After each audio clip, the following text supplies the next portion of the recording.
Sometimes I generally question the motives of certain people, and the reason why is that they do the things that they do.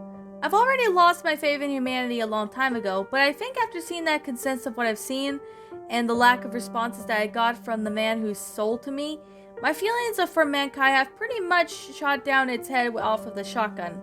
I do apologize if this may seem a bit confusing for some of you out there, so I guess my best thing to do is to shut up and tell me my story. This all started around 5 or 6 weeks back. I was at my house desperately trying to pay my electric bill. This was all because I constantly watch YouTube episodes from French TV shows like Halo and my personal favorite, Wakfu. Of course, now that there's something else that was quite breathtaking about viewing an incremental animation production. Gorgeous worlds, memorable characters, epic scores, and fantastic writing have helped me to showcase them as the French equivalent to Studio Ghibli. For nearly a decade, their works on the Wakfu series, or on their popular massive multiplayer online game, has brought them the seas of fans, helping them a palace in France on top of the dog, along with the animation quality apartment. Finally, after holding such a craft in the television realm, Akame and I have taken over the big screen for the first films to be released in MMO Little Doofus. Doofus Book 1 Judith takes roughly 1,000 years ago, before Yugo and the rest of the Brotherhood of the Tofu even existed, and even the land of Bonta. A war broke up between their citizens and their people of Brakmatar. Of course, their leaders, Jacques Jurgensen and Judith, voiced by Letica Lee Burif, fight tooth and nail against one or the other, only to fall in love with a peaceful resolution. However, Judith betrays Joshen and sending both to one of them more time to the others. 10 years later, Judith returns, stealing Ebony's doofus dragon egg in hopes to finish what she had started. Interjoris, by Solving Danilo, is an orphan pomegate, of course, who helps being watched over by the elder Dirkurub, voiced by Jean-Claude Donna. He spends most of his time elevating the global, and of course, her champion of Karmas Arcasas, voiced by Emerald Grati. Much to my dismay of the organized girlfriend Lotte, voiced by Claire Erbat Baradat. However, on the same day, mostly impressed his hero, Joris joins Jonah's sister Baraka, voiced by Elizabeth Fetra, and soon finds himself in the middle of the battle. Not only places a fate with Bonta on his shoulders, but also reveals the truth behind his family. What I appreciate most about the art animation is with their head, the writer is taught is a lot of ability, balanced right-hand-hearted flair with some of the true dark elements of humor-wise. There's plenty to laugh out loud moments like the Doofus movie dishes out. Before watching, Joris took a bunch of gobbles and tryouts, and of course his speed and quick reflexes to do some Jazzabaraka dishes into the heartthrob Kran. A visualization of his heart being smitten as Baraka, perhaps one of the best gags you'll see in this year's animation. However, the film knows is that the act of maturity, especially when dealing with the character's death with the emotional turmoil of finding out who Joris's true parents are. It's when the first heat of battle begins occurs when Doofus, Book 1, Judith really shines. Watching the heroes take on their brother Arkman, voiced by Bernard Lane, a presence of the viewers to take a chance through the strength and weakness of the characters. When Joris lets out the liberal beast within the power to take over, the level of badassery is unleashed, and of course that brings to the mind of Season 2 of the final of Wakafu. A young kid giving a small and all fight, pushing himself towards the victory upon the opponent, who understood his abilities, ending with a sweet final blow that some destruction amongst his surroundings. Consider his nickname to Jojo, his powers Joris contains, wouldn't be too surprising. I'm constantly awed at the fact that Akuma Animation uses Flash to bring the stories to life, as the beauty was in its presence, can sometimes be on the same level as a Mahamudu Monto movie. Bending with both Western and English visuals, the Roblox based on the production companies by forth some of the most gorgeous 2D style words to breathe every emission is sense. The attention of the detail in the characters is also impressive, especially when seeing either Khan or Baraka take a slight dose of that pain into a temple trap. However, regardless to Khan's precision, why make it so budge? Of course, the level of the quality in the French voices acting up there was some anime's finest. Delano's Joris captures the spirit of the wide-eyed kid, an unexpected weight on his shoulders. With Barada's acting, felt heartfelt, peppy BFFF, with a good choice of a dose of spunk, Liberative delivers the right amount to the sympathetic evil in her role as the antagonist Judith, while Ventura's Baraka winds up finding most funny parts of the movie thanks to one of her one-liners and attitude. Anyway, stealing the spotlight in each scene, Grandes Cons is the pure lust of all life era Iggy pop and coolness with the legendary jacket style of fitness and mentality. To rephrase Khan, however, Doofus Book 1, Judith never goes below awesome, some with this beautiful animation. It's brilliant with rustling, and even though some of the years are memorable characters, Ackman's first loyalty of the movie industry in the winner of every day in shape and form is what Ackman has planned for Doofus to him in the film. Imagine what it'd be like on the horizon for Book 2. The concept of using this theme and the animation distribution platform will take the time to establish, but before it holds a great promise. Opening up to the platform culture, Swavey Sisters said about the base before 125 million people to animate the films, otherwise they would not find a worldwide distribution in the US. Doofus is not the first one to be animated feature and released on Steam. Game maker Valve, which of course owns Steam, started making their own films available for the platform in 2015. And while the majority of those films have been made to live action date, now it's been changed recently, with some of the anime titles added, as well as the 2012 Korean CG feature Paddock. Now I have the full movie on YouTube. Yes, it's on YouTube. And of course, I wanted to say buy it on DVD. So I went to my nearby market to buy the film, knowing that whatever it'll go into flea markets, you'll see some unique stuff that you'll never thought existed.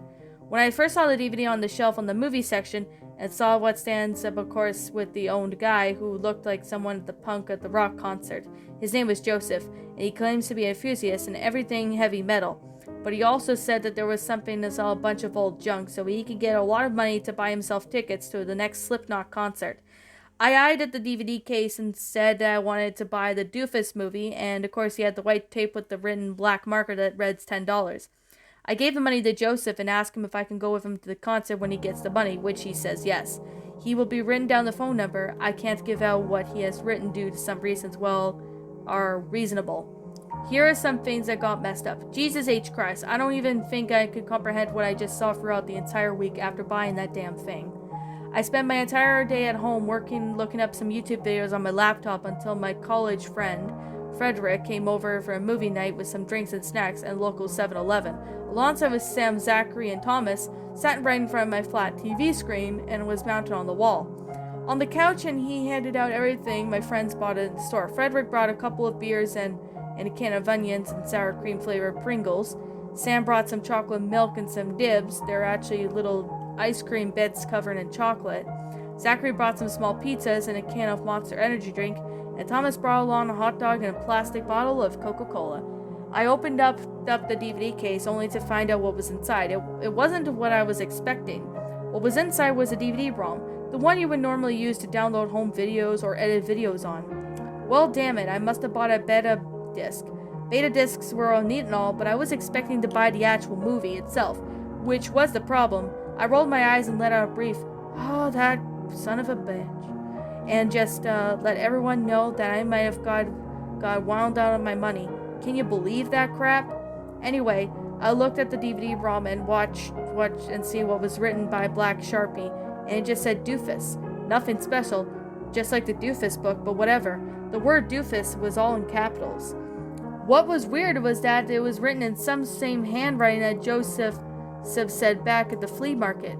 I squinted my eyes a bit and asked myself on who made this, and I know it's going to sound cliche and all, but I placed the DVD-ROM wrap in my laptop instead of the flat screen TV due to it only working on computers and crap. We only had to pause the TV and turn up the volume on my laptop, and then we hit play. The film started, but we had to go and click settings to have the English transition, as the voice actors in the movie were speaking their native French language. As the film went on, as we began to wonder how wonderful the film was, until it got to the part where Judith goes to Archman to hunt down Joris after killing Gurub. As Archman says, would have enjoyed shearing this big hairy idiot himself.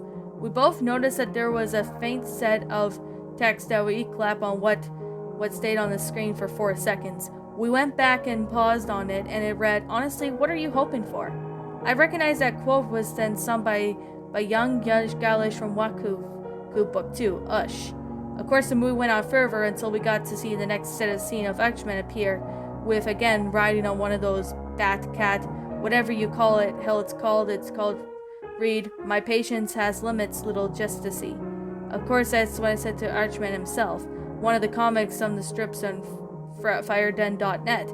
I don't know the comic itself was fan-made or not. When it got to the part where Jodas confronts Archman, the scene then begins more of an animation test screening, like whoever made this movie forgot to finish the scene. The movie skipped over 2 times before it suddenly cuts back. We thought it was a laptop at first, and we figured that it might be a part of the movie because the scene skipped. The bar continued on forward until the movie progressed. When it got to the part where the main cast survived all the after Joris' violent battle with Archman, the movie still went out until the scene cuts to Archman, who is the original movie, got stuck under debris, but in the beta disc, oh boy, where do I begin? It cuts to a still photo of Archman underneath the debris with blood still taken from the Photoshop underneath him, like the carnage had crushed him to death, squashed him like a splattered bug. After what seemed like forever, the scene then cuts to black for a few seconds until a set of white text faded into darkness. The past is a ghost. The future is a dream. All we have is now. After that, it cuts to a different scene, not from the movie, but from the animation from what seemed to be like Newgrounds, or a couple of people trying to look like they're 17-year-olds in a wooden chair. Outside, a kid had short black hair, pale skin, and wore Avengers t-shirt and jeans. He tries to struggle and gagged, but obviously was begging for mercy, only to be punched in the jaw. We both looked at each other with a look and completely says, "What the hell?" The video continued, and I suddenly recognized the cameraman's voice. It was Joseph. He was acting the cameraman. He was just telling the man who punched the teen on to hold the camera, and of course he was going to get something from the trunk. He came back, and he was revealed that he grabbed the gasoline tank and began pouring it all over the victim of reticle. Then, as the cameraman lit one single match, the scene cuts to black once again, and then cuts back to the movie. The movie then continues normally when they see a cavern before they unlock the Dragneck, which was revealed to be Doofus. But as Archman sees himself with brown fur and smiled, I assume what was the viewer, where another said in a text appear across the screen. But this time it in red in all caps. I paused, and what seemed to be read, "Set me free." Suddenly the scene started skipping again and cuts back to the Newgrounds animation. Only this time it was shown a pair of driving down the road on the van. Daring not to say a word, we both decided to cut the movie off and call it a night. I guess it was due to the creep factor, or it must have just got really boring for us. The second night, I walked into the weirdest stuff just to make some attempt to make a parody of the actual film. Much like those YouTube poop videos you normally see online, it had objects or pictures made from the Photoshop and fan-made animations on Newgrounds, but you would catch me off guard at the premise of the animations, with the odd text that would represent me. All seemed to point at somewhat of a criminal felony. Now, I'm a fan of law enforcement, so stuff like this was quite irritating to me. Like, what was the motivation of all this? Weren't they supposed to cover their tracks? Earlier that day, me and Zachary had been walking a few miles into the woods on a hiking trail. We thought we would hear the sound of twigs cracking under somewhat heavy. We hoped it wasn't a bear because we would get very far, but something changed when we noticed something pinned to a tree nearby. It was a piece of paper with numbers written on it. 75729375414. It was a phone number. This 755 numbers. Let's see what this was out of the ordinary. It's what looked after as someone wanted to be known, or someone had stolen the phone number to break down the entry. We wanted to cover their tracks, and we did, but it was very, very sloppy. We took it and went back to my car, and then went to my house. Whoever has this phone number, I punched the correct numbers in and waited for the phone to ring. Of course, the person who answered was a man by the name of Harold Flint, a father of 2, or used to until one of the kids, Johnny, went missing a few years back. I asked him about what happened and he said he didn't know and the police are still searching for him but always come up with nothing. Zachary held the phone to one ear being on the speaker and asked what the missing kid looked like, and Harold said that he was short, black hair, pale skin, and the last time we saw him was when he wore an Avengers shirt with blue jeans. We gasped at what we heard and looked at each other wide eyes. Our faces grew wilder than the Christmas that we heard about Harold's story. After the call, we knew right then and there that something was wrong. We got on our laptop and looked back at our animation, and of course with the cameraman poured the gasoline on the teen and fits the description of Harold's son, Johnny. We took our heads in disbelief. I mean, what the hell was going on? The third night was when things went to hell, and I still don't fully understand what happened. I must have waited for at least a half an hour before starting into moving. There was barely a sound, save for the faint chirping of crickets and cars passing by the neighborhood. I played the movie and continued to view whatever the events of the film had showed me, helping me figure out what has happened to the character. I assumed Johnny, after Joris stopped Baraka from killing him, Achman had a change of heart and starts considering him and Kurub and his family. He soon dies after shielding Joris from the flames. Seeming happy that he finally belonged to a family, suddenly Archman just stood there in the flames with his back in the staggers. I saw the same white text from earlier, here, big bold letters. It was Johnny's name. I paused it right then and there and gazed at the screen. I didn't know what to think of it at first. I paced around the room and I sat down by the kitchen and sipped on my cup of tea or coffee. I tried so desperately to figure out what this clue meant. Oh, so thoroughly, so figuratively, until I looked at the shot of the Archman on fire and Johnny's name was on the screen. Right then and there, I saw the all-familiar character being drenched in gasoline and the Archman being set on fire. I actually found out what happened. There was all there, black and white, clear as crystal. As I suspected, Johnny was dead, and he had been found burned alive. The movie was obvious and not through with me, but it still taunts me in the Photoshop images. It makes me want to keep watching. It wants me to go further, but I'm done with this crap. I'm not watching any more of that film, and this is already too horrifying for me. I don't even know what to believe in the paranormal, but I'm still running out of explanations. Why would someone send me this message? I don't understand it. I just get so depressed while thinking about this.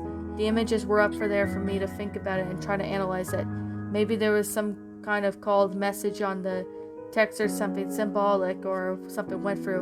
I'm too emotionally and mentally drained to mess with it anymore.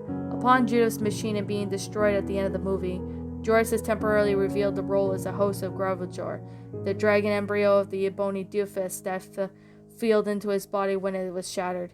But it takes me once again, and of course, when he sees that Gravajor needs to be cared for, the dragons all seem to emerge as Joris was upset, or the Ebony doofus is nearby. So what kind of counts as something, right? But I digress. With the film ending, it suddenly cuts to the Newgrounds animation again, only this time, I just made my jaw drop all the way to China. It followed up Joseph in an animation style of editing a copy of Doofus Book 1, Judith on his computer. It was just something that everyone else does on YouTube, burning it on the DVD ROM, and then putting the words Doofus on it with the thing with the black Sharpie. And that was just the character's name. Of course, drives in his car, and animation fades to black eventually. Even though I don't know what you think, it might be bittersweet for me. Since I told you what happened, the man's son, but I'm just a short of loss for words at this point. I mean, is this Joseph's way of confessing to his murder, or this is some sick, determined way of poking at fun at the man's agony of losing his son? Is this Johnny showing me what actually happened? I know that sounds stupid, but I said that I'm running out of explanations. I can't be the only one who knows about this, right? Zachary was here. He definitely knows about this, so yeah, he's with me on 100%. I don't know about Frederick, Sammy, or Thomas, but I know I showed them the evidence of the videos. They'll soon enough. It won't be easy though, but it's all worth it.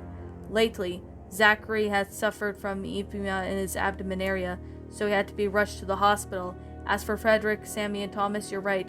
I just worry about Zachary. Zachary told him about Johnny and that they should watch the film to find out what happened to him. They are hesitant, not knowing what to expect from them. But after some minimum conversations about it, they said that they'll find out more tomorrow, because they were planning on celebrating Sam's birthday at a Chinese buffet. I still have the DVD ROM in my possession, and I'm planning to show them to them tomorrow. No, I didn't think they would be getting the police involved. they'll probably just see how immature I think a cartoon movie is really edited and assumed to be a murder.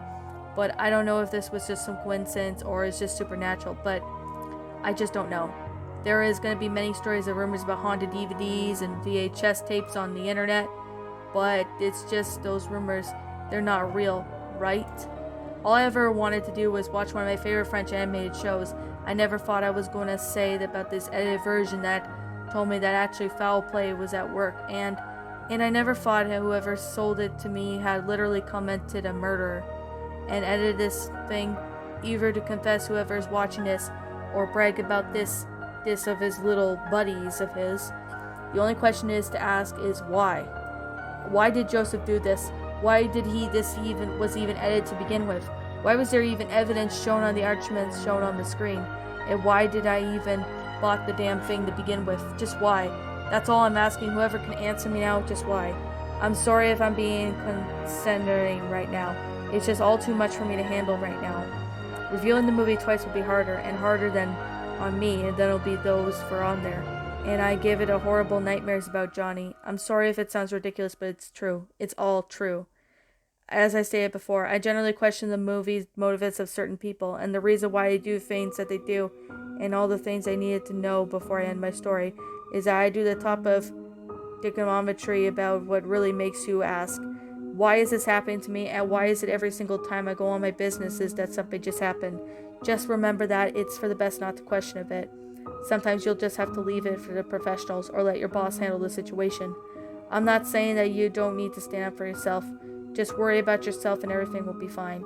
There's an old saying, the squeaky wheel gets on the grease, but in case, I'm just going to replace the tire with the new one. I'm going to be smart enough to an auto repair shop and change my tires. Anyways, I hope you learn a little something from my experience. And Joseph, if you're reading this, I got 3 words to say to you. I hope you leave us alone.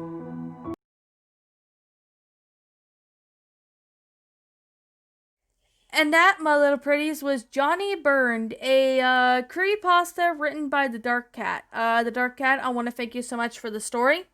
Now, I'm going to say right now that I actually found this story to be rather good, in my opinion. I have a lot to say about this story. This was probably inspired by Ben Drowned, which is pretty interesting to say the least. Here's the thing, I'm not that crazy on Ben Drowned. I don't know what it is with the pasta. I just can't seem to, get into it. I don't know what it is, though. But I can't seem to really, like it. But here's the thing. When it comes to, this story, I actually found this story to be rather good. The grammar was absolutely amazing. The sentence structure worked out well. The storyline worked out beautifully. Basically, everything about it was just flat out awesome with this story. I do appreciate the concept being rather interesting. Yeah, I do know that there were a couple cliches, well, 1 or 2 cliches incorporated in the story, but I'm willing to excuse that because the story actually plays out incredibly interesting with the story. Now, I'm not trying to be insulting or anything, but the story itself was actually pretty good. Despite that there were a few cliches in the story, there was actually lots of time and effort into it. And this is the very good positive that I do have to say, is that not a lot of creepypastas do that. I don't understand what it is, but not a lot of creepypastas do this kind of thing anymore. I don't know why, but not a lot of creepypastas do tend to make a whole lot of sense when it comes to it. But I could definitely say right now that this story was actually pretty well done. Now, I'm just going to say right now is that there's too much stuff going on, and I'm getting really interested in the story. When I start reading this story, I'm like, wow, I gotta read this. This story is absolutely amazing. Pardon me about that. I had to take a sip of my water. But I actually love this story. There was a lot of time and effort into the story. And that's a very good, positive thing when I come to this story. This story was absolutely beautiful. I can say that the grammar was good about the story, even though I did spot a few maybe grammatical errors. I think there was a few punctuation errors I did spot as well. But other than that, the story was actually really well done and really well made. There was good grammar and stuff like that, which is pretty interesting to say the least. And this is the kind of thing why I like about these creepypastas is that I could definitely say right now is that the pasta itself was actually pretty interesting, but I could definitely say the story was actually really good in my opinion. There was lots of time and effort into the story, and that's a very good positive thing that I do have to say. Now, however, though, I do say that there needs to be a little more included in the story. I think that might be just me, but I could be wrong. There is a few things I would like to say is that, maybe there needs to be a little bit more of more of an explanation to how this got here and if the protagonist, went to talk to someone about it or something. That way it would make more explanation and stuff like that. But of course, that's just me. But I really don't care because I'm just gonna say right now it's a little weird, and I'm just gonna be completely honest that this story should have been rather interesting to say the least. But even though this story was actually pretty good, I could definitely say was that there's definitely time and effort into the story, and that's a very good positive. Is that the story itself was actually really interesting. Now, is there any negatives to say? Well, what I could suggest is maybe there needs to be a little bit more stuff added to it. So, of course, that's just me. But that might be just me, but I don't know. I don't know what to do. So it's kind of like one of the reasons why I'm really starting to wonder now. But of course, it's just, I don't know. I really don't know. But you could probably figure out why it's going on like this. But I could definitely say there was lots of time and effort into the story. Now, Dark Cat, you did a pretty good job with the story. The only negative I could say was that maybe have a little more explanation to where it came from and why the series had the way the ended and had like a certain part of it the way it did. And that way the story would have been like, a little bit better in my opinion, but also it would be a little bit more explanation. Don't get me wrong, I like this story. Don't get me wrong when I say this. This story was actually really good. It just needs a little bit more of an explanation to it. I guess that's kind of reasons why I had to say that, but other than that, the story was actually pretty good in my opinion. There's actually a lot of time in this story. So I guess that's kind of one of the reasons why this story was actually really interesting in my book. But however, there needs to be a little bit more explanation to where it came from and stuff like that. I know it came from the store, but I could definitely say there's just a little bit of cliches. Now, the store cliche, I'm going to say right now that it's been used a lot, but I'm somewhat willing to excuse it, but I'm just going to be honest that it was a little cliched partway through the story. But other than that, the story was actually pretty good, and that's a very good positive that I do have to say. Now, anyways, I think I'm going to wrap up this review since the the video was long as it is. But I'm going to say right now is this. I'm going to say right now that this is simply my own personal opinion, and if you disagree with me, that's fine too.